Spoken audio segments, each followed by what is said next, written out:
Technology is driving change in the warehouse industry, and with it comes a range of benefits from increased efficiency to cost savings. And in this episode of What the Tech, we'll actually discuss how robotic warehouse management systems are really revolutionizing the way warehouses operate all around the world.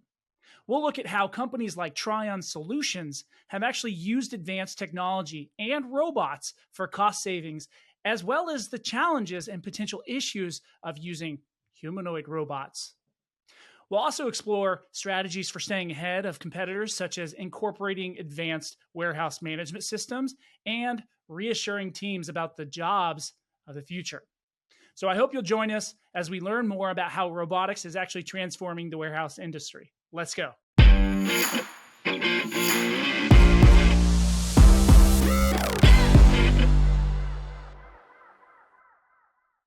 I'm excited to introduce my special guest today, a true digital transformation expert with over 18 years of experience across the globe, specializing in ERP and warehouse management software. He's actually handled pre-sales and implementation for the largest textile companies in the world, actually helping one of them grow from a handful of locations to nearly 100. And today he actually works for Tryon Solutions as a technical demonstrator, sales operations, and much more. I'm actually very pleased to welcome my next guest, James Pryor. Thanks for coming on the show with me today, James. Yeah, thank you. This is an awesome podcast, so appreciate it.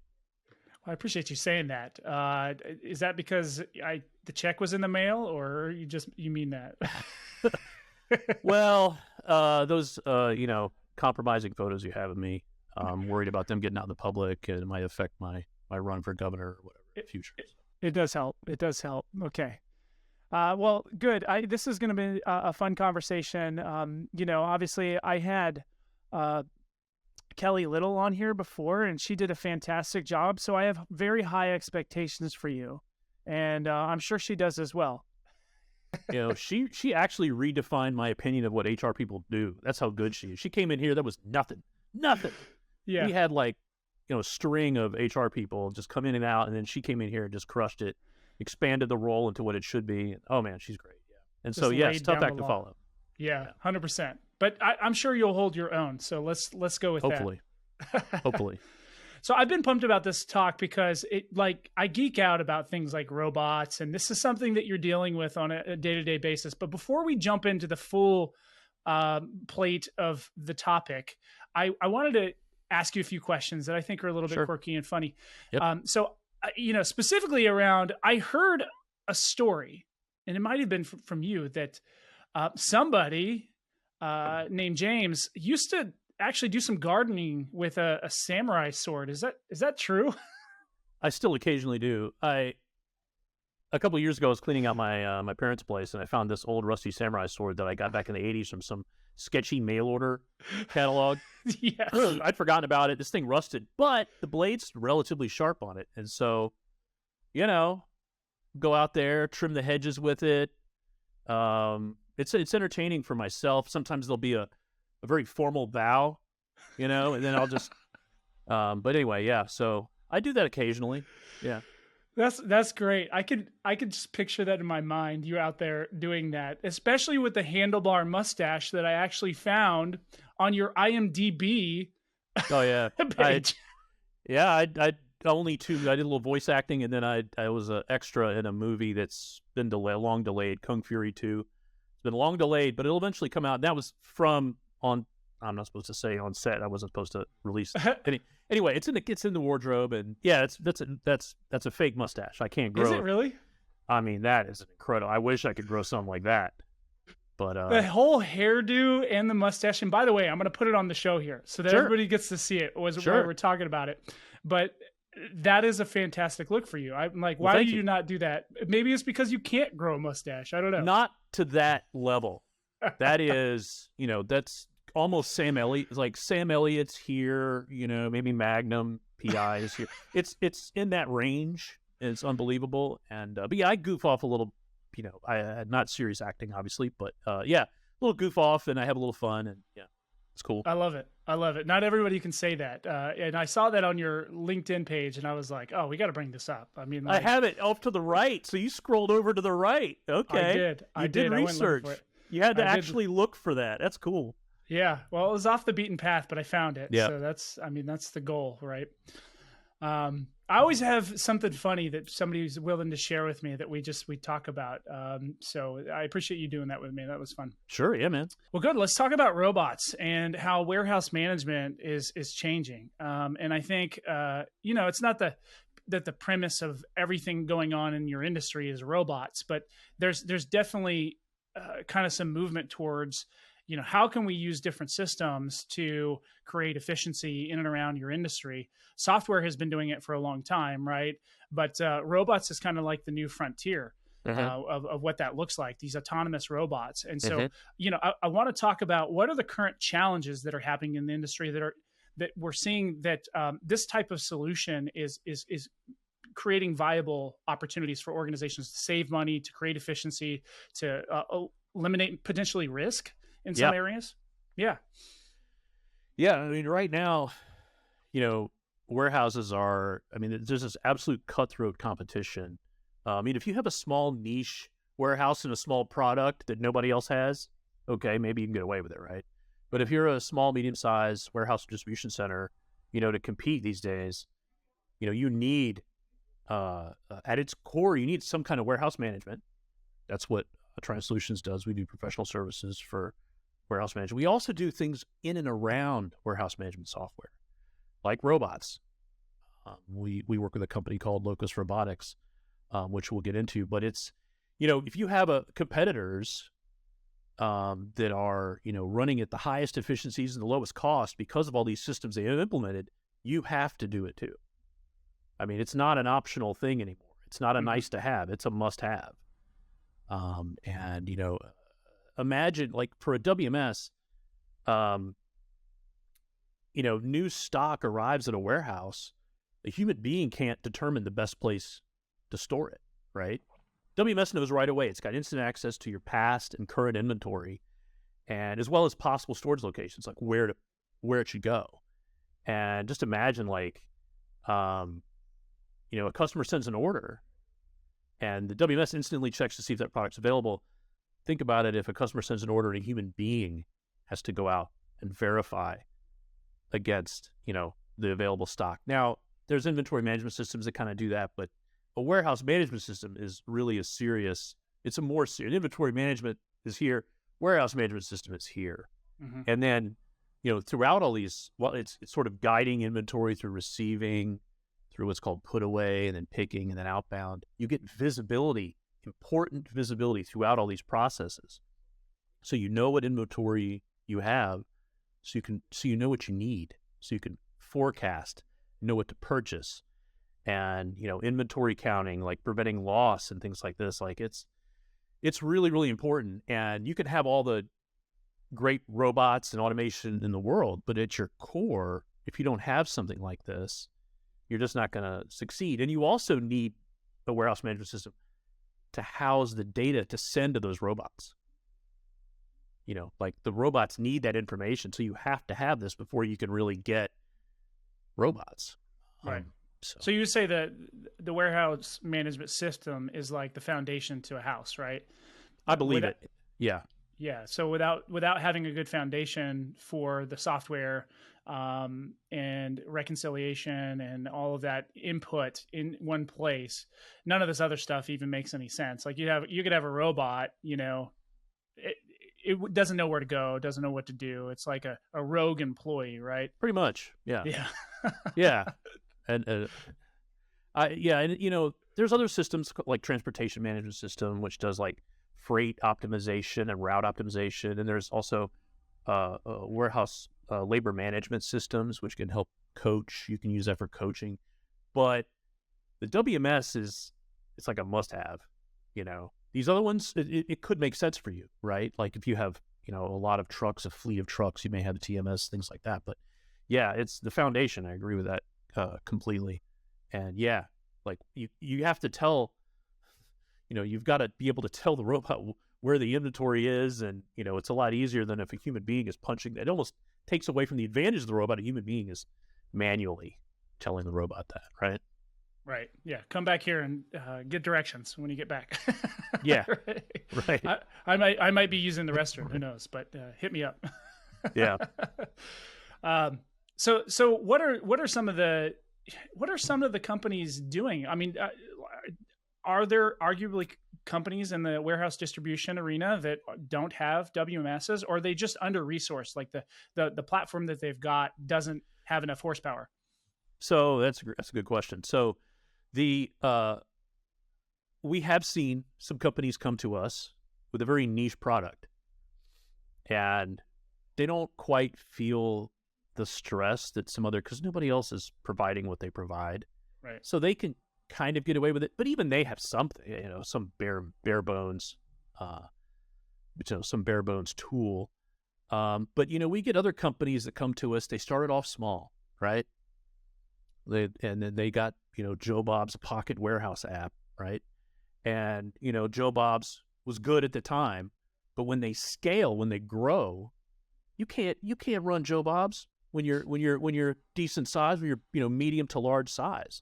You've got to get something serious, that provides serious visibility in your operation, and is what we call like an enterprise grade. We call them tier 1. There's also tier 2 WMSs; those are fine too, but enterprise grade, like tier 1 WMS. But and you also sometimes get, like we talked to a furniture maker, I guess about a year ago. They got like furniture making specific warehouse management system, and that couldn't scale either, just because it's these are small software houses that make these industry specific solutions and make these, again, Joe Bob solutions, and it's just they don't have the development team, they don't have the money. And so when you get up to the tier 1, you've got the company we work with, Blue Yonder. They make serious warehouse management systems where you got Fortune 50 companies using it, and they can handle ridiculous amounts of throughput. Question for you: what do you feel like? Hey, I'm not in a place where I don't have anything, right? Most people have something, like whether it's a warehouse management system to the extent of Blue Yonder, or something that's more capable or not. They've got something in place. What are they missing out on when they're not taking advantage of a platform to the extent that maybe has capabilities to add robots or capabilities to do, I don't know, is there integration ability via API with Yes. transportation systems and things like that? Like, let's talk about some of those things that they're missing out on, and what the ROI might be if they were to take advantage of those. Sure. Yeah, we can get into robots too, of course. On the warehouse management side, like I said, it houses a lot of important data that would go to other systems. And yeah, API is one channel that it would use to do that. But I mean, you'd be missing out on a lot of the latest and greatest technology that your competitors are using. It's a cutthroat marketplace these days. I don't even know how you can do, people do an omni-channel distribution. How can you do that without, some kind of serious system in place? Mm-hmm. So yeah, feeding automation systems, even just from a standpoint of, like knowing where you can improve. Like you can actually look and see, we need to improve this, improve that. If everything's done by pencil or Excel spreadsheet, I mean, you don't know, how and where you can improve. I would say, if you have a lot of customers, if you have one customer and again a niche product, okay, but if you've got a lot of customers, they have customer compliance requirements. Oh, we need this label shipped for these products. Oh, we need a box with this dimensions to go to this. How do you keep track of all of the various customer compliance without a real deal warehouse management system?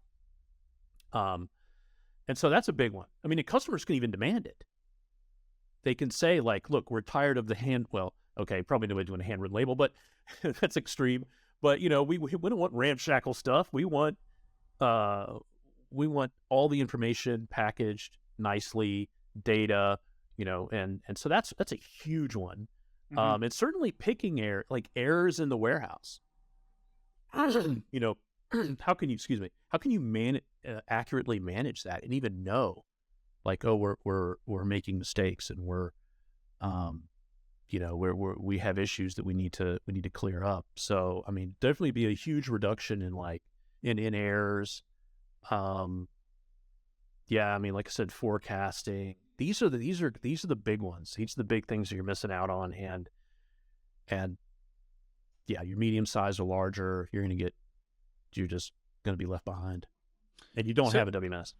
It's interesting you say that. So I go back about 30 years, kind of thinking about this. My grandfather owned an appliance warehouse, and they sold new appliances and all the parts to go with those new appliances, and they sold them to other appliance, repair places, right? On top of, they had their own technician team and they would do repairs themselves. And I just remember my grandfather was actually awarded, he was in the military, 25 years in the Army, and he was actually awarded several different things for actually creating the catalog system for medical device stuff. And so they use this system for like 30, 40 years, in total, to basically identify parts for medical devices, so that they could ship them to different parts of the world, so that, they had an actual system for doing this, so that they could speed up the time for specialized parts and these systems that were breaking down. And so he used very, very, very much that similar system inside of his business, the appliance business. Now, I didn't know it at the time, but he was very organized. But there's nothing, from a technology standpoint, when I was in there, that was really keeping track of all that stuff. They were in these large, binders of information. I just remember there was a number for everything, right? And so what you're talking about is a digital version of this, right? That knows exactly what spaces are open, where everything specifically goes, right? Without the giant binders that you have to flip through and find it, right? So think about the efficiency there.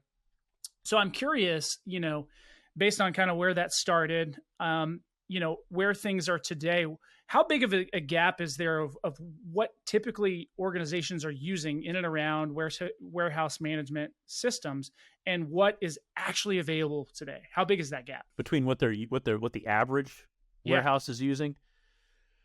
I mean, if you're a giant Fortune 50, you're not much of a gap, right? Right. But these other companies, I was at one yesterday. I'm pre-sales, and I was with a frontline sales person and one of our delivery people at a company yesterday. And they had that semi-niche, not fully niche, but semi-niche, like they've been crushing it, but they've been doubling in growth every year, literally doubling in growth.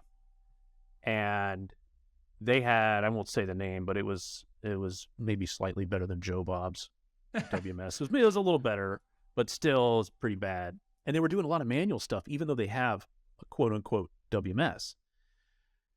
There's a big gap, even though they're making crazy money, even though they're doing really well, there's a big gap. And I mean, actually they did a pretty good job managing what they're, but that's because they're all smart, they're all hardworking, and they probably are overstaffed. They probably are paying a lot in labor and wasting a lot of time. But they're so far they're keeping up. But they've got to get a serious WMS now, because you just can't continue to grow, especially in the existing footprint of their warehouses. They're busted at the seams, and it's not efficient when inventory comes in and it's like the driver just stick it here, and then they stick it wherever, and you can't do that. So, so we definitely see a lot of those instances, a lot of those cases. Right. So I guess fast forward to, the direction that we're going. I know we kind of kicked off the conversation talking a little bit about robots and, things like that. It's not the future anymore. It's really reality. It's what kind of applications, because they're not necessarily humanoid type robots. They're almost like little forklifts a lot of times that are kind of going from point A to point B, but they know exactly where to go. They're efficient. Talk a little bit about kind of that. What direction are we going there, and what implementation have you already seen with this, and potentially some stories of ROI? Sure. And it's a great point. Most of them aren't humanoid, although we were at ProMat, which was it's a huge supply chain conference that happened to be in Chicago. They have them every year. Next year it's called Modex. They have that in Atlanta. But I did see a humanoid robot, and I was like, wait, because like you said, it doesn't really make sense, unless you try to scare people. Like, what's the point of a humanoid? Because humans aren't really efficient for, right. So I talked to them, and I was like, why are you doing this? What is the point? So, and it made sense.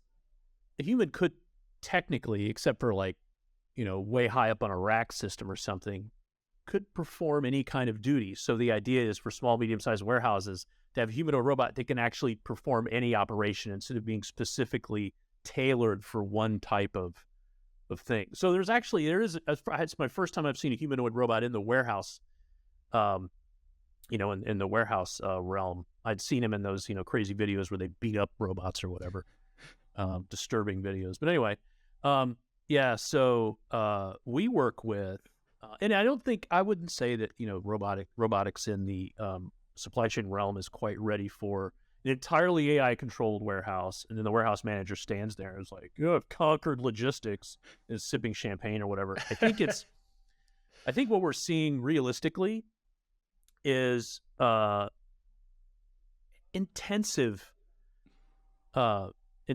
stuff like lugging, like for example, picking, where you have inventory items on some aisles, okay, and then you're taking that and you're bringing it over to be packed up and shipped, or what's called put away, when you receive items and then you take them over to be stored as inventory.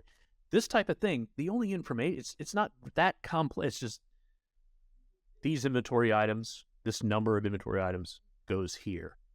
And then on the other side, when it's outbound, it's, get these inventory items for the order and then bring them over to be packed. So, and then people, you sometimes hear people are worried about like robots taking jobs and stuff. These are things that you don't really want people doing in 2023, lugging heavy things. Like human beings can be doing better stuff, right? More interesting, just better things than just simple, and it's rough on the joints. They go home with, no energy to kind of be with their family type of thing. And there's also labor shortages in the warehouse space too. And so this helps with that. So we work with a company called Locus Robotics. And I saw on site at a company that had the picking Locus picker robots. I'm going to use this not to scale example. Okay. So little cartons, right? And basically the packer would put the boxes on the bot and a barcode with the bot to tell it like what items to get and where to go. The bot hustles over, and it also avoids people. While it's doing that, I tried to shake and bake with one. Really, I was like, trying to shake and bake, not as well as you could, but I did all right. No, it avoided me completely. It just stopped and avoided me, and it also would avoid forklifts and stuff. And so go over and just hang out at the where the inventory is actually located. It'll hang out, and then when a picker comes over, a human being comes over wearing a little Bluetooth identifier badge, so the bot knows who's doing the picking. They'll put the inventory for that order and put them in the boxes, and then the bot goes back to the person that's packing it, and then they box it up and send out the order. And so that heavy intensive process between the packing station, between where the inventory item is located, you don't necessarily need a human being to do that. So and you don't have to change your warehouse footprint or layout. It's like you just bring them in, and in this case with Locus, they do robots as a service, they call it. And this way, you can handle like seasonal demands and things like that. And that's probably the best way to do it, rather than, you buy a bunch of robots and they could become outdated maybe, or they're just sitting in a dusty corner or whatever, But so that's where it's at now, is you have a lot of companies, the things that human beings don't necessarily want to do, and the things that are kind of more labor intensive, you have robots doing that. Now, there's some places you can go into, they've got drones counting inventory. That's not really the standard, I don't think. You have that, reading barcodes and reading, but I don't think that's commonplace. Unlike what I'm saying now, I think that's the first step for robots sort of taking over warehouses is this way, is, sort of alleviating all the manual lugging back and forth.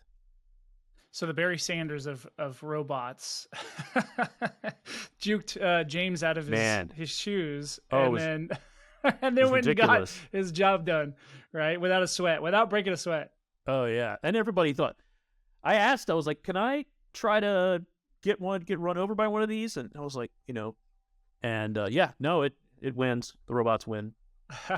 So that's great. So that's the typical use for one of these robots, is it's doing work primarily that people don't want to do. They don't want to be bending over, picking up heavy stuff. They don't want to walk, half a mile down to the other end of the warehouse and grab something off the shelf, especially if it's small, and then walk it all the way back. That's just not efficient use. And it's certainly not the type of work that most people would want to do. So I think when you add the fact that these robots, aren't going to file a workers' comp claim. Yes, right. Right.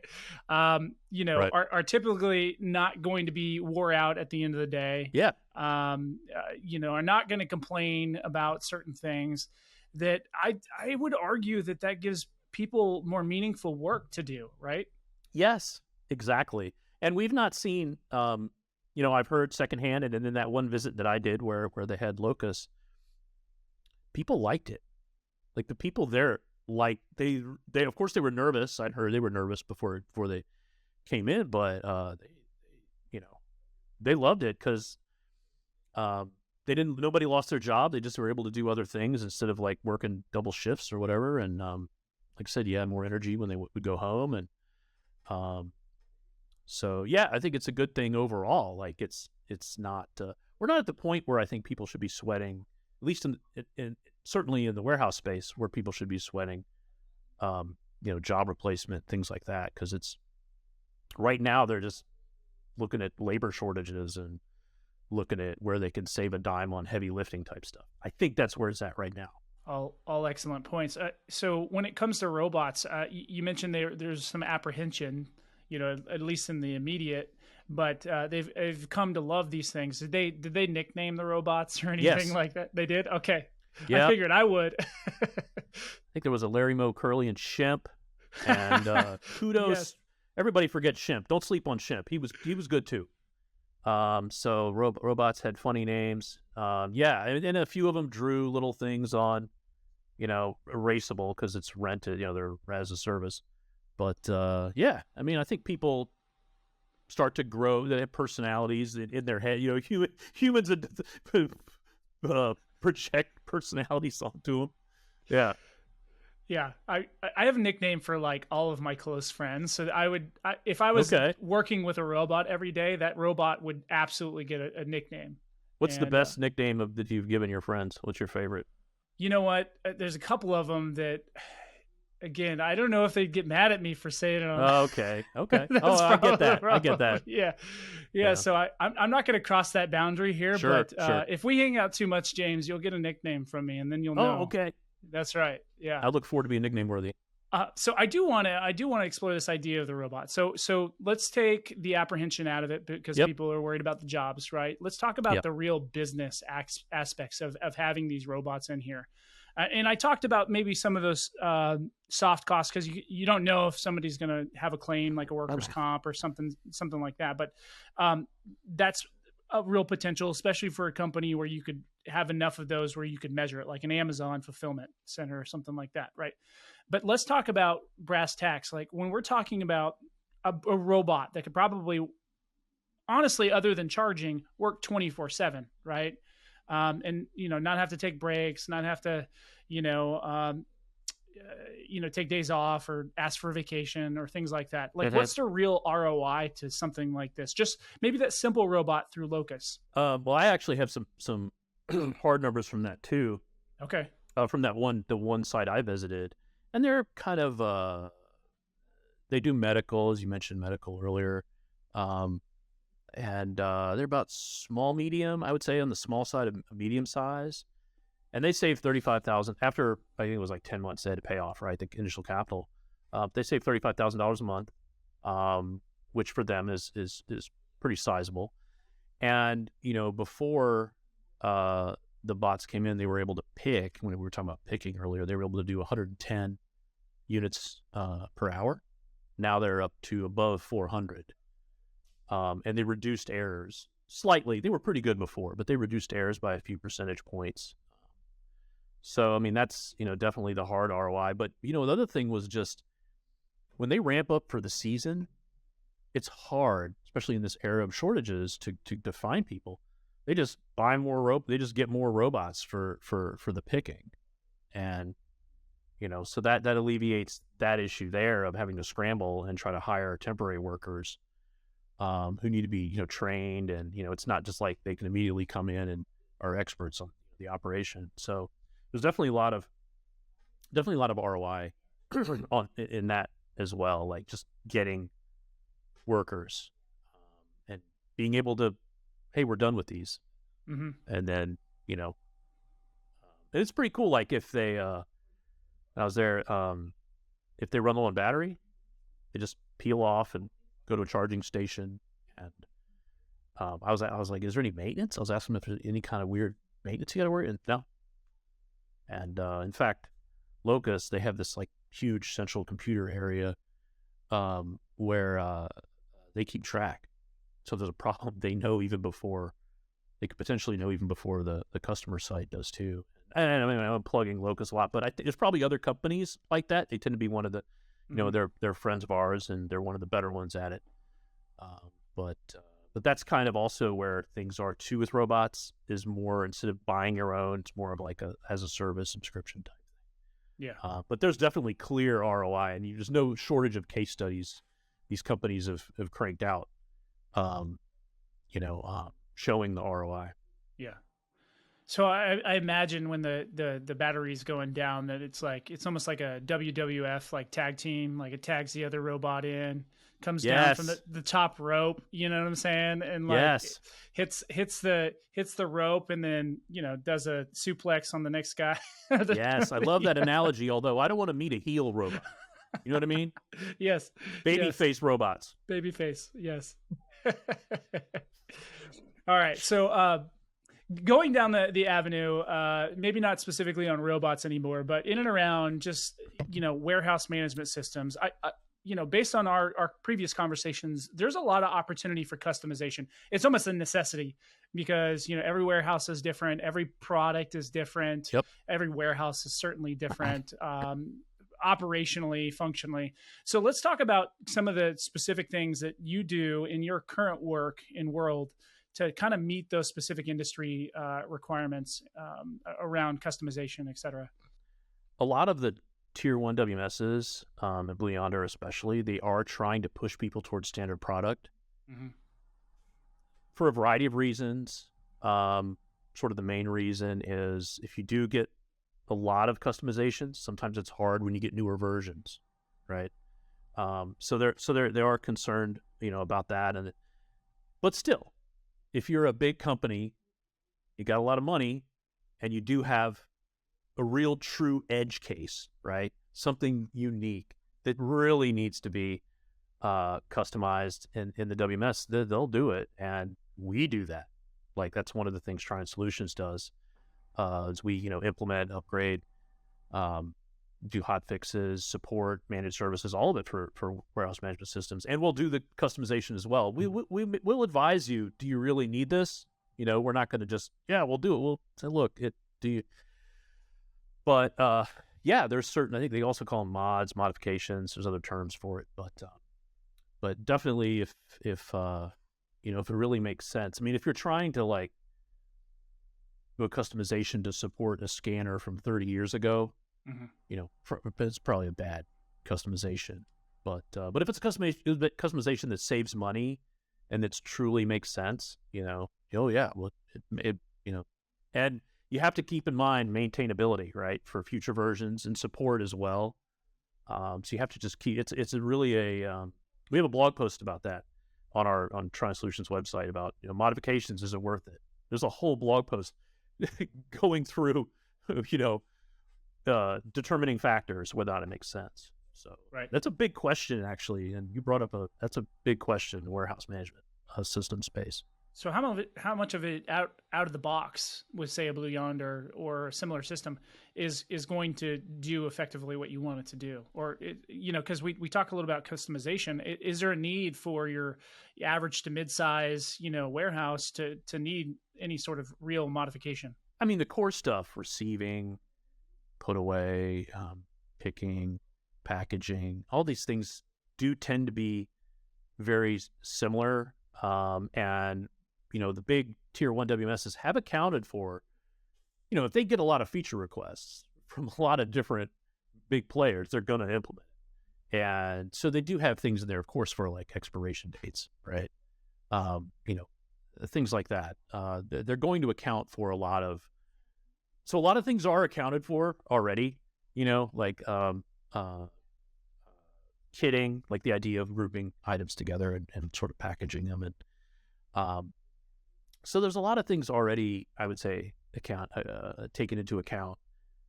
It's just everybody's got to sit down and talk about it. I think the warehouse manager, people on the floor, it's a team meeting with also your vendor, your supplier, the people that own the WMS, and the people doing the WMS service. In Blue Yonder's case, they have people that do service, and then we also are a reseller and do services. And so we would sit down and have a big discussion and say, look, is it worth it? And so it is a big question. Yeah. So let's kind of deviate from the customization question. Let's talk specifically around, like, obviously these systems are meant to, either replace human intervention in areas where it's not efficient and or help businesses scale and grow efficiently. So what's happening right now that maybe wasn't happening a few months ago in your industry, in your space? And then what's available on kind of maybe the horizon, the near future in the space? We talked a little bit about robots, but what else have we not touched on? Yeah. Well, I mean, even within, like, for example, picking, there's other technologies, voice picking, vision picking, which is interesting, where like everything, it's kind of looks cool, little VR deal, and go here. Oh, and it literally will overlay onto your warehouse where to take something, where to put something. It's pretty cool. In all honesty, the vision thing, you're probably good for about an hour before you get dizzy, but it's a good training tool. You could maybe use it, on and off, or I don't know if you could handle it, 8 hours a day with it on, but so there's things like that. Also, scanners nowadays are way better than these in the old school, big giant chunk of beige plastic that looked ridiculous. Much like cell phones have improved, of course, scanners have improved. Now everything's Android, like with Blue Yonder, everything's Android compatible. You can have it on a phone, and there's just a lot of flexibility with 2D barcodes. You got RF barcodes. So, they're always adding things like this. I do think the big killer thing is what I was mentioned earlier is robots. I do think that is the next big thing, and working in conjunction and really in concert with your other systems, including especially WMS, which kind of sits at the core. But there are little stuff too, and I'm hearing about drones counting inventory, rumors, whispers. I haven't seen it myself, but that'll probably be a thing. It makes sense, right? Just have the drone just moves from aisle to aisle, and so these are some things that we're seeing. We're also seeing things moving to the cloud, right? And that's a big deal. Moving from on-premise to cloud, and there's big advantages to that. Obviously, you don't have to have the IT infrastructure and support, and new versions. Like, instead of wrangling with it in house, it's handled by the vendor, So that's a big one, is the move to the cloud as well. Yeah, I would think so. I was talking to a friend that used to work for Avaya, and Avaya is actually, used to be a juggernaut in the phone system space. And apparently they just filed their second chapter 13, and it's really backpedaling. Just not that their products are bad. It's just that a lot of people are, not comfortable with it anymore. And you'd think a company like that, who at one point was at the front of innovation, would continue to innovate. So I am curious, and that's a big crazy example, but what is Tryon Solutions specifically doing in the areas of innovating, and what are you doing specifically to stay ahead of your competitors in that arena of technology? We have a few differentiators, I would say, amongst sort of our contemporary companies in our space. I could call them competitors. I'll say contemporary companies. That sounds nicer, right? Doesn't sound like you're going to shoot him in the back. Yeah, exactly. I don't know. The CEOs / owners of each company might do that to each other, but right. Anyway. So one of the things that we do is we're all about reducing risk, right? In these implementations and upgrades, we don't want production downtime. We don't want outages, and our CEO, he comes from a technical background, and he's very serious about our technical and delivery side. And, we had 30, last year was 39 go lives, 100% success. Not every company can say that. We always ensure, that everything is successful and as defect free and smooth as possible. And one of the ways we do that, we're also known for test automation. We reduce risk in our implementations and upgrades by instead of manual testing, user paths to a system, we have test automation, like testing, like doing nightly testing, going through a WMS, receiving, put away, picking, all the way through, and testing out, and finding, sort of validating business processes along the way, but also just making sure there's no bugs, defects, and that way, when the implementation time comes and the actual real system and the real, you've hopefully ironed out any potential issues. So we're known for test automation. In fact, we these days work with one of our partners is 𝗔𝗶𝘂, and they have a product that we work with called 𝗔𝗶𝘂𝘁, and we reduce risk in these implementations and upgrades and the professional work we do with WMSs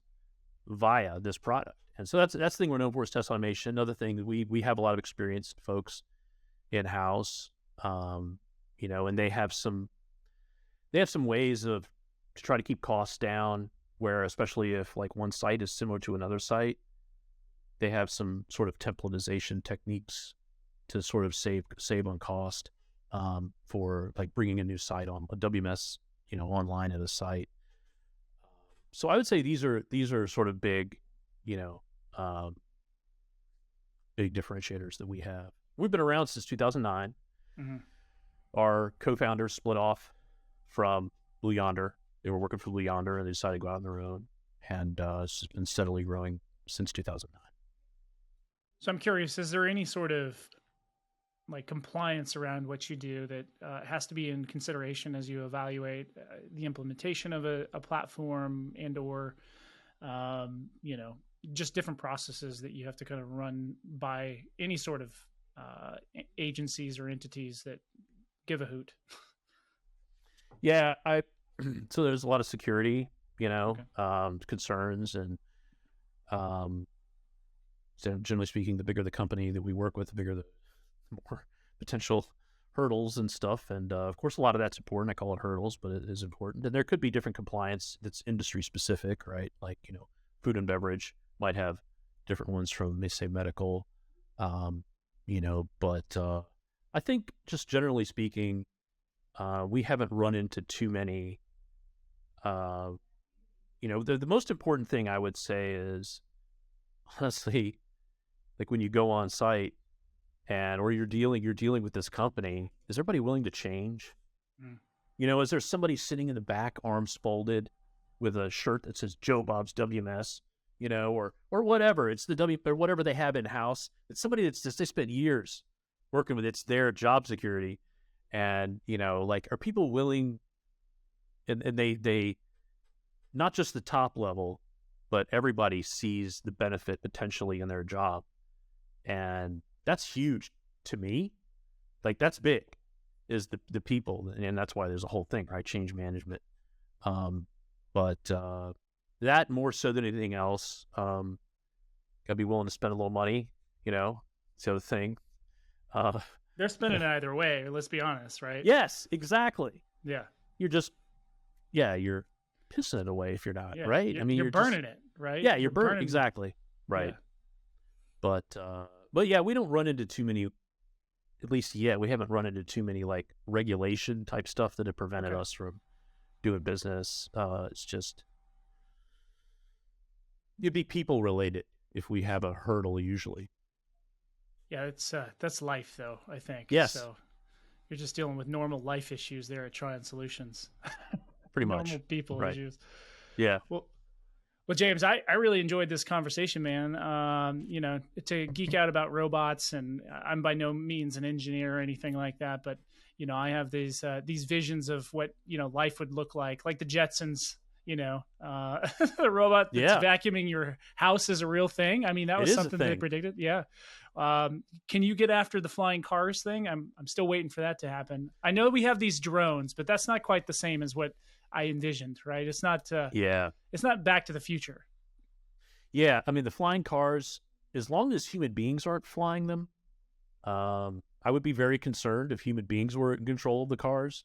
But if some type of benevolent AI, I'm going to say benevolent, is in charge of the flying cars, I'm good to go, you know? But, I mean, it sounds cool for sure. I'm going to need you and your Lotus guys to get on that. Yeah. I mean, I would trust them to do it, I think. You know, it's funny. People are always worried about like robots taking over. I watched a thing on YouTube where these scientists told a robot to get on top of a table. Okay. It said, use the least amount of energy as possible to get on top of the table. The robot went over to the table, crushed it, and then rolled on top. So I think that's the only real, because I'm not worried about some kind of like sci-fi. I'm actually worried about, we tell it to do something and it does it too well. Like, you know, environmental, go clean up this area and prevent pollution, and starts taking out human beings, you know, or something. Something like that, where it's an unintended consequence. That's right. Yeah. You weren't specific enough. Yeah, be very specific, you know. And yeah. I mean, we'll see how that all evolves with ChatGPT. And, you know, it's funny, AI was always this acronym marketing term people threw around. It wasn't really AI. And now with ChatGPT, you kind of see the beginnings of real AI. Mm-hmm. Kind of interesting. Yeah. Kind of having a mind of its own, per se. It's still pulling off a bank of information that is limited. Yes. So, you know, we're dealing with narrow AI at its best, but general AI, that's interesting. That's interesting. I mean, for these robots not even to have to, you know, maybe potentially ask anybody for direction. You know, they're just autonomous. They're just kind of doing the job like a human would, without the same barriers or limitations that humans have. Incredible stuff. Yeah. I mean, you're right. It's narrow. It's not 20 years from now. There might be some real deal stuff going on. It is learning. It's learning. Like, it's as good as whatever it takes in. Yeah. Still 100%. Impressive compared to what I've seen before, you know? Yeah. I mean, just in the last couple of years, how many AI products have come out, you know, in and around, especially software specific ones, right? That, you know, may assist with X or Y, you know, some of the deep fake stuff that you're seeing and some of the videos that can be created with AI. It's some interesting stuff, right?